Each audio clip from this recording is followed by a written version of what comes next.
Greetings, fanboys and fangirls. Jared here with another video from Fanboys Forever. Today I have the great pleasure of talking about the brand new Masters of the Universe and Teenage Mutant Ninja Turtles collaboration. Now, this has been long rumored. As a matter of fact, it was leaked, it feels like forever ago. Nearly a year ago? There started to be some rumblings about this. Especially, I think, when it popped up for some e-tailers were getting some listings that had started to leak out for these figures. And eventually, I think there was a very blurry image of a few of the ones from the first wave.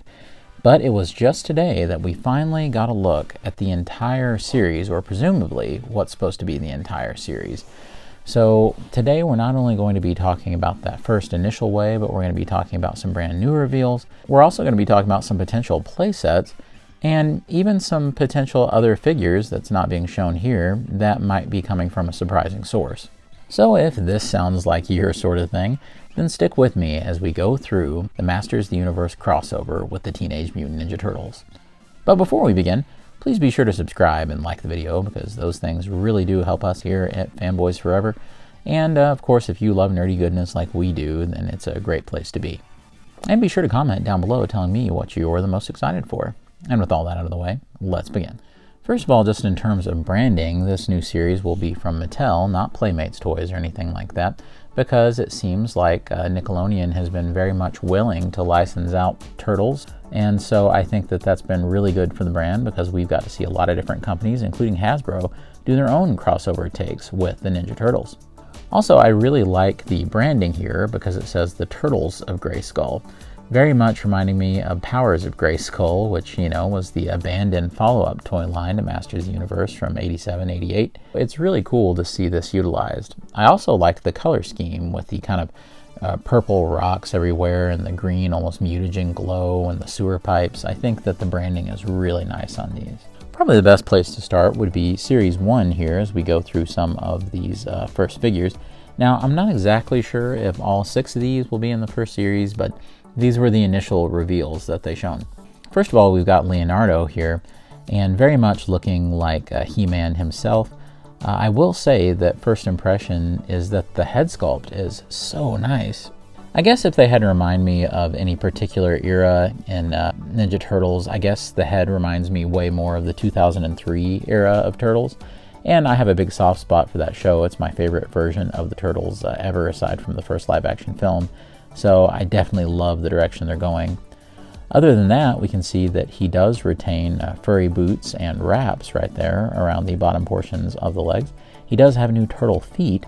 I love the chest they've come up with because it's the front shell, but it's done with that bulked out Masters, muscular style. Love the padding and the bandolier they have in the front, and the cool loincloth piece is neat as well. The swords are really cool because they look like two halves of, say, like a type of Filmation power sword in a way. It's been altered a little bit to look more like katanas, but I absolutely love it. It has both a Ninja Turtles and Masters vibe to it. The padding is really cool because it's almost like, armor that has little bolts going all the way through it of turtle shells. I think that this is one of the best visuals from the entire line. It just comes together really seamlessly. It's inventive, but it's almost exactly what you would think that it should be. So here's some carded samples right here. And once again, I'll just say the carded artwork is just fantastic. I believe that Freddie Williams II is doing the carded art on these and the mini comic art. You can just see that they're a little more subdued in person. I do like that they're going with a pearlescent kind of shiny blue even on the mask there. Here we have the back of the card, and we'll be looking a little bit more at that. But I do think it's interesting if we look at the little summary. It says, an explosion from the Technodrome sends the Teenage Mutant Ninja Turtles across dimensions to Eternia. Now augmented with tech from Man-at-Arms Armory, Leonardo leads his brothers into battle for the power of Grayskull. I do like that they have like artwork back here, just like, in a classic cross-sell. You can also see that you can combine the halves of the katanas into one sword. So I think that's very exciting, and they really do tip their hat to the original Masters weapons that way. And just some really nice artwork. Here's a little bit better look at Leonardo. Super beautiful. It really reminds me of, say, like the cover artwork for Turtles Tournament Fighters, some of the art that was associated with that. Next up, sticking with the Turtles themselves, we have Donatello. And I feel, you know, from a character standpoint, that this makes the most sense of any mashup you could do. Of course, in Masters, Man-at-Arms is the gadget guy. He's always coming up with armor and weapons and things to outfit the Masters with. But here with Donatello, he does serve pretty much the same purpose in the Ninja Turtles. He's always coming up with their gadgets and, you know, is kind of the ideas guy. So I think it makes all the sense in the world to have him wearing kind of a facsimile of the Man-at-Arms armor. I really love the helmet. I'm not 100% sure if it's removable or not. Hopefully, because, you know, I'm really wanting them to just be able to have the regular Ninja Turtles heads if they can. Not only that, but I love the giant club that's kind of combined with his bow, and I think that that's a really good mix. I really like how parts of the armor are silver, and that really does help it stand out amongst the kind of pearlescent purple. And I really like their new take on the Man-at-Arms guards down here on the shins. So I think that this one is also a great version. And I really like the kind of off green that they went with, kind of brownish, because it just helps the purple to pop all that much more. I do like how there's like the entire strap over the shell right there. Put that on his back, and then that's weapon storage, and you can also use it as a shield. Here is Donatello, the heroic turtle at arms, and once again, same deal where it's a little more subdued. Now, here's one that I saw, and I think it's a really cool idea, but I've not exactly been certain about some of the design work behind this one. This is He-Man, just as a mutant here, and apparently a lot of the heroes and villains get mutated in this series. There will be mini comics done by Freddie Williams II, and we'll talk about Freddie's work just a little bit later in the video. So maybe some of this will be more fleshed out and explained. I think the biggest decision that I was kind of wondering about was the translucence on the purple. It almost looks, I don't know, too outrageous, too out there maybe in a way. That coupled with the neon, like yellowish, greenish hair. Now, just to prove my point, on this product shot, it looked like they were using an earlier version of this He-Man, one that wasn't translucent and one that was just in prototype paint. And I think it looks a lot better this way. Yes, it looks a little Captain Planet-esque. That could have easily been solved by making the hair a little more yellow rather than green. But I just think that that flat, matte-looking blue is just a lot better than that purple, which thankfully the production figure over here kind of is in between that deep translucent purple and this matte blue, so it comes out okay. It's a really cool idea, and I love how kind of 80s mutant that they went with it. But it's almost just a, I don't know, maybe it's just seeing He-Man like this is a little strange. I do like that his toes are busting out of one of his boots, so I think that that is a terrific little touch. I also like that he has like a spiked club over here and the giant spikes on his armbands and belt. So there's a lot to love. It is kind of strange. I think that the actual finished product, I've seen the product shots, I think it comes out better than this promo shot because some of this is diluted a little to where it's not beating you over the head so much. Like I said, he's a lot more palatable to me in actual production because he seems a lot more, I don't know, tactile here. Like the colors make more sense. They're not as glowy, you know, so I think that that is a good thing. It's also worth noting that we get a glimpse of Shredder here before we look at the full reveal of him later. I love the art, really does look nice, and the colors really do pop for him like this. What happens when the most powerful man in the universe is doused with mutagenic ooze from another dimension? Nothing good. With He-Man now a mindless pawn in Skeletor's hand, will this be the end of Eternia? So it sounds pretty awesome. Now what's interesting is if you look in the background, we have a version of the slime bed, but it has Shredder's head on it. So I'm really thinking that there is a possibility, however remote, that they may end up doing an Ooze Pit playset for this line. So we can only hope. I'm certainly hoping that's a thing. Next up, here's one that I was actually pleasantly surprised by, and this is Man-at-Arms. I like that it's pretty much traditional, like an animated style of Man-at-Arms, but there's some notable things. For one, we have a big turtle shell shield right here. So it's almost like Man-at-Arms was really getting into the collaborative spirit with his new partners. And then over here on the other shoulder pad, you can totally see where they have another kind of turtle shell motif going on. Even the front, I think, is more designed to look like the turtle's front shell in a way. Not exactly, but I mean, it's there. I like what they did with the helmet. I guess it is a little more turtle-y, I suppose. I have no idea if the helmet's removable or anything like that. Maybe not. but I think that's an interesting way to take it. I like that they have almost a lion's mane back here of fur, and then over here we have kind of a new loincloth armor piece. A really nice club that actually has the turtle shell motif, and that same motif continues over here on the knee pad, which I really do like the big spike coming out of the knee. I think the only thing is that from a distance you might not be able to tell that there's anything going on here other than standard Man-at-Arms. So maybe there was a little bit more they could have done to have made him a little more turtley, perhaps, but I still think it works out really well. Man-at-Arms, a weapons master, and a half shell. And I think Man-at-Arms comes out good too, like this in production, because I think the other way, the oranges were a little wild. It does make me wish that they had retained this kind of gray look for the thigh armor, I guess you'd call it, because I think that he needed a little color variation. Now, this one is a real favorite of mine, because it is so out there. It's the last thing I would have expected for them to have done. But what we have here is a Megator, from Powers of Grayskull. It's Krang, though, and a body that's kind of a mix of Krang's android body with Megator, the evil giant. So I really think that this is terrific. I especially like the wild hair on the top and the big teeth. All this put together, this looks like the most authentically 80s design that actually could have happened between Ninja Turtles and Masters in the brief time that they were on the shelves together. While I guess you had some stragglers from the MOTU line hanging on while the Turtles started to be stocked for the first time. So this one seems the most authentic to me. Plus, I really like the job they did on the little mini Krang right there. And he does appear to have a hatch that opens up right there. So color me very excited about this one.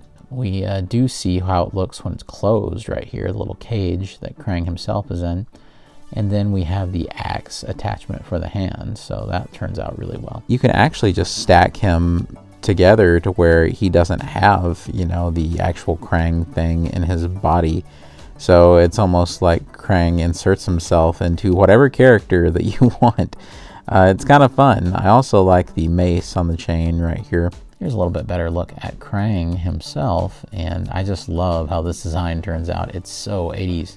We can see that Trapjaw has been renamed Mousejaw. Trapjaw has been modified with Mauser parts, and this is such a great idea. I don't think I ever would have thought of this. I mean, it seems so obvious, but at the same time, I don't think it ever would have occurred to me to have had the open jaw of a Mauser frame his face for the helmet. So this Trapjaw is just a fantastic idea. This is probably what I would consider to be the most original and coolest idea that they've come up with in terms of a crossover character.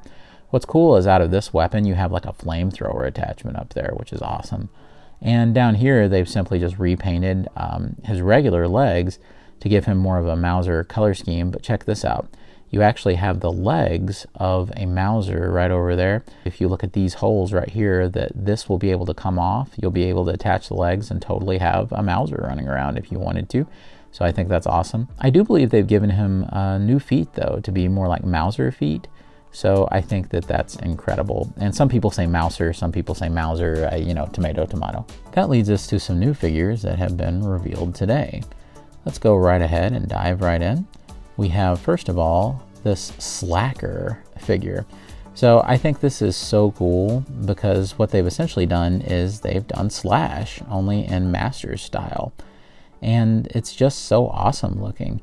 You can see that on the inside, it's like the shell has been torn, and you can see some pizza dials or something in there. Now the interesting part is if we take a look at this dial, it does remind me quite a bit of the Faker dials and the mechanical parts that are underneath his He-Man harness. So with Slash being blue and everything, I think it's very reasonable to assume that they're interpreting him as a robot duplicate of Leonardo or something like that, or a robot duplicate of the Turtles, which is a really cool way to take it and something that I wouldn't have thought of. If you notice, they even have some translucence up here at the eyes, so that's really cool. He may have one of the very best sculpts, I think, of the entire line. But this does beg the question, if we are getting Slacker / Slaker, because he's supposed to be like Faker, I don't know, then where's Michelangelo? you may have already noticed that he's nowhere on this character roster. And I mean, there's no way that they forgot Michelangelo. So I don't know what the explanation is. I don't know if he's supposed to eventually be some kind of store exclusive or what. Anything's possible, but I just have a really hard time believing they would release this line without there being some kind of Michelangelo representation. Before we got slightly better pictures, I was in the process of editing this, and all I could go on was this lower res picture of Slacker, who knows. I couldn't exactly tell what that was supposed to be, but then I saw that it was supposed to be like the Dial from Faker, because originally I thought, oh, well, maybe Slacker is just the mutated version of Michelangelo. No, I believe he is a robot. So I really don't know what the explanation is for Michelangelo not being here. Your guess is as good as mine. Let me know down below what you think it could be. Or Slacker. So this is mutated Mossman, a new one has been revealed today. And boy, oh boy, what a cool look this is. They're using a really nice translucent plastic. I don't know, it almost reminds me of like a BioGlow Swamp Thing. I know that wasn't translucent, but it was glow in the dark. So this guy definitely has those same kind of vibes. He has all new armor, actually, and I was very impressed by this. It almost looks like some kind of symbiote or tendrils that are like forming all around him that's controlling him as he's been mutated. I also really like the head sculpt that they've done. I think that it looks really nice with a more solid nose and the translucence on the other ends. So I'm very surprised about this one. This is such an original design, and I'm assuming that he's evil in this form. With this official product shot of Mossman, we can actually see just how many accessories that he really includes, including all these like effects parts and even like a Venus flytrap kind of thing. But not only can he just hold these, you have a lot of options. Here's his vines right here, but more than that, the Venus flytrap can go on the front of his chest, and you can even replace his head with this attachment and have the Venus flytrap coming out of his head in what has to be one of the most morbid and frightening things in the entire line. So they went into beast mode with with this figure, and I don't know, this is one of the most original things that they've done. And is this a deluxe, you all think? I'm not really sure. It's coming with a whole lot of stuff. And that kind of looks like a face hugger on the front of his chest. That can't be an accident. There's no way. This one, they're wild for this one. All right, so we have Raphael, a new turtle reveal. And I think that they've done a good job of combining his look with Ram Man's look, because the helmet works out really nicely. You can see that he still has the bandana straps going to the back. And the armor, they've done a good job of creating kind of a facsimile of that Ram Man armor with the cool shoulder pad. That's really nice. I'm really glad that we have this picture to go by, because you can see that the helmet very much is removable on Raphael. So that is a really good thing, and it's a terrific looking sculpt. Once again, reminding me quite a bit of the 2003 Turtles. I really do like this gnarly Psy attachment for his hand here.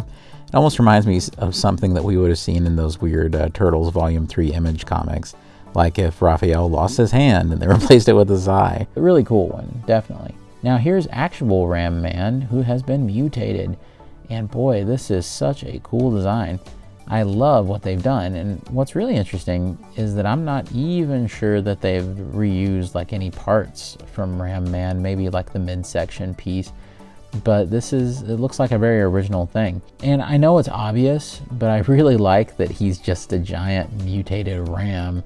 Again, you know, we have translucence here. I'm definitely cool with translucence. I almost wonder if it would have looked better just as an opaque purple ram mutant, because it was very little that we would see translucence in the original Turtles line. So I guess they're just wanting them to be a little more eye-popping this way, but still, I think it might be better opaque. Still brilliant head sculpt, and just terrific looking overall figure. Now here we have Beast Man, and I'm very impressed by this. Number one, because it is like so out there. Just looking at this Beast Man design, it is about the last thing I ever would have expected them to have done. Really good parts reuse though, because it does appear that they were able to just utilize the standard chest and arms with very little change, just painting the medallion to match the rest of it. But instead, where they really focused is this really cool armor down here, and I think that looks terrific with the teal and the gold together. And this awesome samurai helmet that they have going. The cool part is that it almost looks like Beastman has like face paint on, but you know, of course that's just his funny blue on his face. But the actual like design of the helmet is so cool. It looks just like, you know, a Shogun, and it's fantastic looking.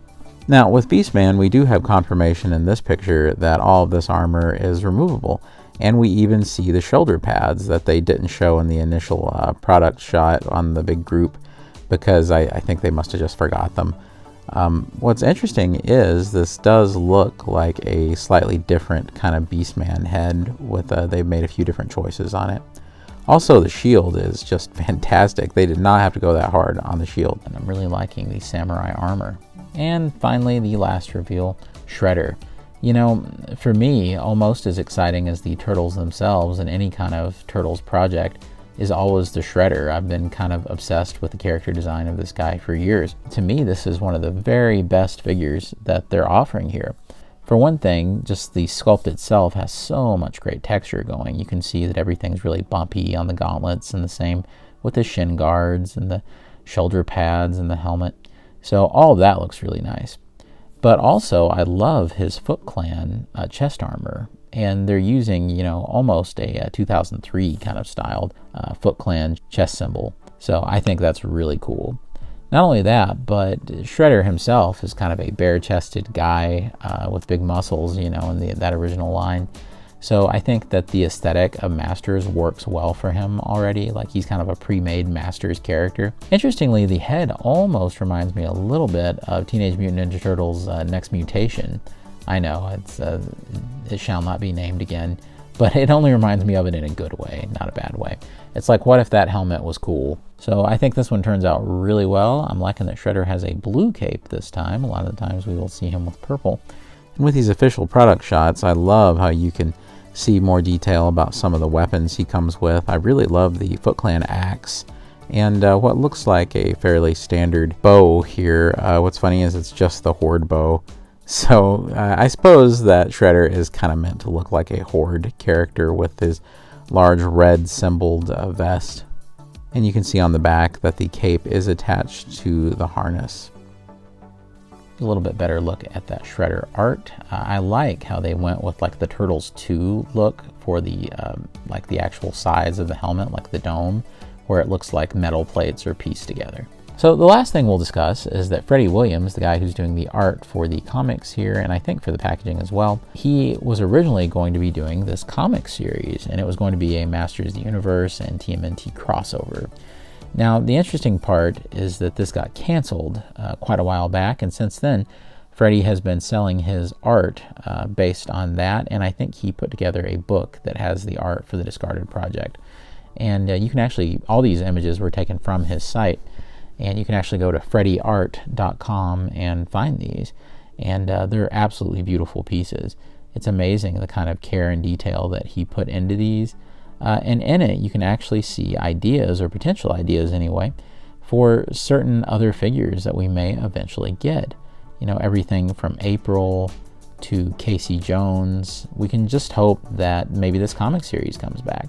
Probably the most direct thing I've seen from his art translated into the figures is Leonardo with a power sword that splits in half, pretty much wearing the He-Man armor. So it's very similar to what we eventually got. The others kind of go their own way.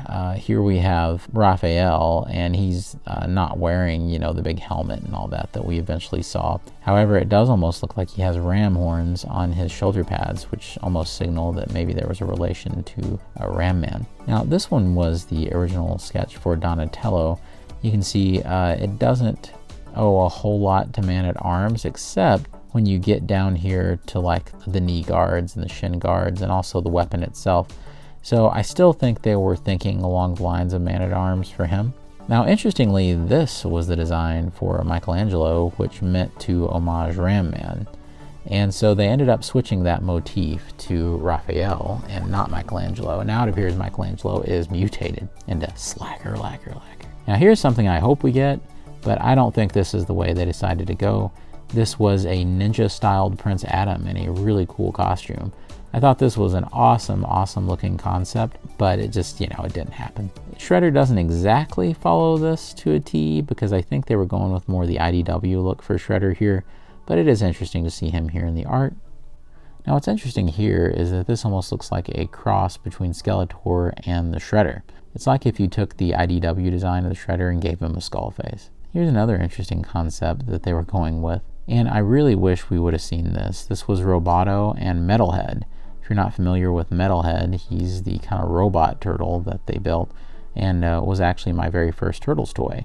So I think this was a great idea to have the two robotic characters kind of side by side. So although the cat's been out of the bag for a really long time on this particular crossover, I was always curious how it would look in execution, and I can say that overall I'm not disappointed.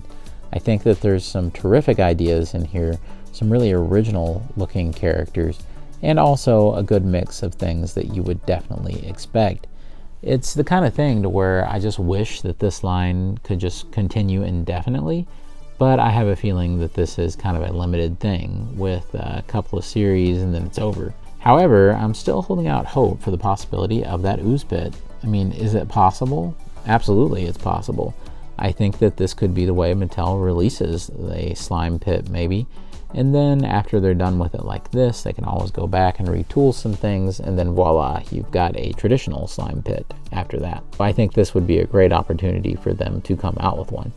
All right, friends, I have talked enough, and now it's time to hear from you. Tell me, do these designs, do they stray too far away from classic Masters or too far away from classic Turtles? What do you think should be an additional figure that they included here? Maybe some kind of variation on Casey Jones and Splinter. Maybe you have an angle down below, like kind of crossover style that those characters could get. Either way, I would love to hear your opinions, and let me know which one of these, if any, that you're looking forward to the most. And of course, before you go, don't forget to subscribe and like the video, because it really does encourage us to keep going strong over here at Fanboys Forever. And as always, God bless you and yours. And I'll see you on Fanboys Forever. Fanboy out.